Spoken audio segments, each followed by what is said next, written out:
दोस्तों, आज हम बात करने वाले हैं एक ऐसी ज़बरदस्त सर्वाइवल मूवी के बारे में जिसमें एक लड़की अंतरिक्ष यानी स्पेस में अकेली फंस जाती है। स्पेस की वो भयानक खामोशी जहाँ कोई मदद करने वाला नहीं है।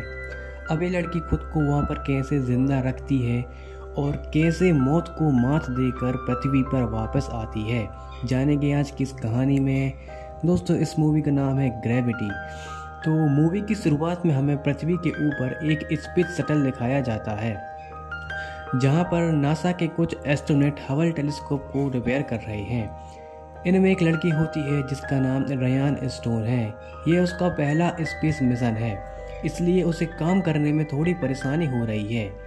उनके साथ एक सीनियर एस्ट्रोनॉट है जिसका नाम कोस्की है, जो अपने जेट पैक से मजे ले रहा है क्योंकि यह उसका आखिरी मिशन है। इनका काम खत्म होने वाला ही होता है कि तभी पृथ्वी से कंट्रोल रूम का एक अर्जेंट मैसेज आता है और मैसेज में बोलते हैं जल्दी से मिशन बंद करो और शटल में वापस जाओ। दरअसल यहाँ पर रूस ने अपनी एक सैटेलाइट को मिसाइल से नष्ट कर दिया है और इससे स्पेस में बहुत सारा मलबा फैल गया है।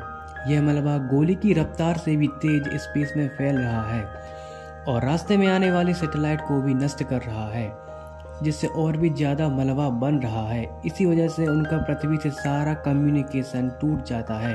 एस्ट्रोनॉट्स अंदर जाने की कोशिश ही कर रहे होते हैं कि तभी वो तेज रफ्तार मलबा उनके स्पेस से टकरा जाता है। शटल का एक रोबोटिक आर्म टूट जाता है जिस पर स्टोन फंसी हुई थी। कोस्की चिल्लाता है अपनी बेल्ट खोलो, लेकिन तब तक बहुत देर हो चुकी थी। स्टोन झटके से दूर अंतरिक्ष के अंधेरे में फेंक दी जाती हैं। वो लगातार गोल गोल घूम रही हैं, उन्हें कुछ नहीं दिखाई दे रहा है और वो बहुत डरी हुई हैं। डर की वजह से वो जोर जोर से सांस लेती हैं, जिससे उनके सूट की ऑक्सीजन बहुत तेजी से खत्म हो रही है। कम्युनिकेशन बंद है और उन्हें लगता है कि अब वो मरने वाली हैं। तभी उन्हें रेडियो पर कोस्की की आवाज़ आती है। कोस्की अपने जेट पैक की मदद से उन्हें ढूंढ लेता है और उनके पास पहुंच जाता है। वो दोनों एक रस्सी से एक दूसरे को बांध लेते हैं ताकि दोबारा अलग ना हो। कोस्की उन्हें बताता है कि 90 मिनट बाद यह मलबा पृथ्वी का चक्कर लगाकर दोबारा यहीं आएगा, इसलिए हमें जल्दी करनी होगी। वे दोनों अपने स्पेस शटल की तरफ वापस आते हैं, लेकिन वहाँ का मंजर बहुत भयानक है। शटल पूरी तरह से तबाह हो चुका है और बाकी सारे क्रू मेंबर्स मारे जा चुके हैं। अब उनके पास घर जाने का कोई रास्ता नहीं बचा। कोस्की डिसाइड करता है कि वो यहाँ से दूर मौजूद ISS यानी इंटरनेशनल स्पेस स्टेशन जाएंगे ताकि वहाँ मौजूद कैप्सूल से पृथ्वी पर वापस जा सकें। रास्ते में स्टोन की ऑक्सीजन खतरे के निशान यानी 1% से नीचे आ जाती है। जब वो ISS पर पहुँचते हैं तो देखते हैं कि वहाँ का एक कैप्सूल पहले ही जा चुका है और दूसरा वाला खराब है क्योंकि उसका पैराशूट खुल गया है। पैराशूट खुल जाने की वजह से वह पृथ्वी पर लैंड नहीं कर सकता, लेकिन कोस्की का प्लान है कि वो उस कैप्सूल का इस्तेमाल करके पास ही में मौजूद चाइनीज स्पेस स्टेशन तक जाएंगे। लेकिन रुकते वक्त एक हादसा होता है। स्पीड ज़्यादा होने के कारण वो दोनों स्टेशन से टकराते हुए फिसलने लगती हैं। स्टोन का पैर पैराशूट की रस्सियों में फंस जाता है और वो कोस्की की रस्सी को भी पकड़ लेती है, लेकिन कोस्की समझ जाता है कि रस्सियां दोनों का वजन नहीं झेल पाएंगी और दोनों मारे जाएंगे। स्टोन मना करती है, लेकिन कोस्की अपनी बेल्ट खोल देता है ताकि स्टोन की जान बच सके। कोस्की स्पेस में दूर चला जाता है, लेकिन जाते जाते स्टोन को हिम्मत देता है और रेडियो पर बताता है कि तुम्हें आगे क्या करना है, और फिर कोस्की की आवाज़ आना बंद हो जाती है। स्टोन जैसे तैसे करके ISS के अंदर जाती है और ऑक्सीजन लेती है, लेकिन तभी वहां आग लग जाती है। वो जान बचाकर कैप्सूल में घुस जाती हैं,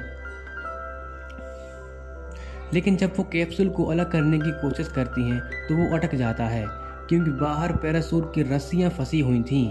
उसी वक्त वो 90 मिनट पूरे हो जाते हैं और वो जानलेवा मलबा दोबारा आ जाता है। स्टोन स्पेस वॉक करके रस्सियां काटती है और मलबे से बाल बाल बचकर कैप्सूल में वापस आ जाती हैं। स्टोन अब कैप्सूल को चाइनीज स्टेशन की तरफ ले जाने की कोशिश करती हैं, लेकिन हमें पता चलता है कि कैप्सूल में फ्यूल ही नहीं है।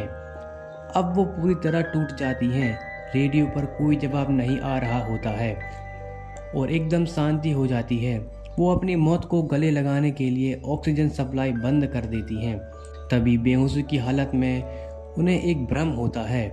उन्हें लगता है कि कोस्की वापस आ गया है और कह रहा है, हार मत मानो, लैंडिंग रॉकेट्स का इस्तेमाल करो।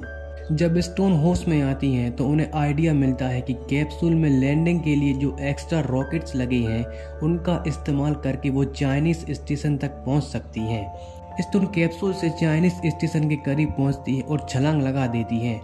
वो एक फायर एक्सटिंग्विशर का इस्तेमाल करके खुद को दिशा देती हैं और चाइनीज स्टेशन को पकड़ लेती हैं। यह स्टेशन भी मलबे की वजह से गिरने वाला होता है।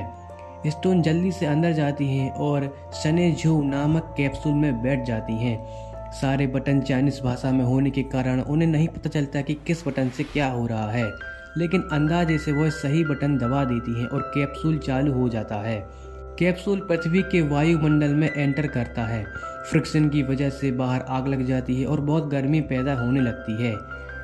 स्टोन को पता नहीं होता है कि वो बचेंगे या नहीं। फाइनली कैप्सूल का पैराशूट खुलता है और वो एक झील में सुरक्षित लैंड कर जाती हैं। लेकिन कहानी अभी खत्म नहीं हुई। कैप्सूल में पानी भरने लगता है और वो डूबने लगता है। स्टोन बाहर निकलती हैं, लेकिन उनका भारी स्पेस सूट उन्हें नीचे खींच रहा होता है। वो पानी के अंदर अपना सूट उतार फेंकती हैं और तैरकर ऊपर आती हैं और स्टोन किनारे पर पहुंच जाती हैं। धरती की ग्रेविटी उन्हें भारी लग रही है। वो लड़खड़ाती हैं, लेकिन फिर अपने पैरों पर खड़ी हो जाती हैं और उनकी जान बच चुकी है। तो दोस्तों, ये थी फिल्म ग्रेविटी की कहानी।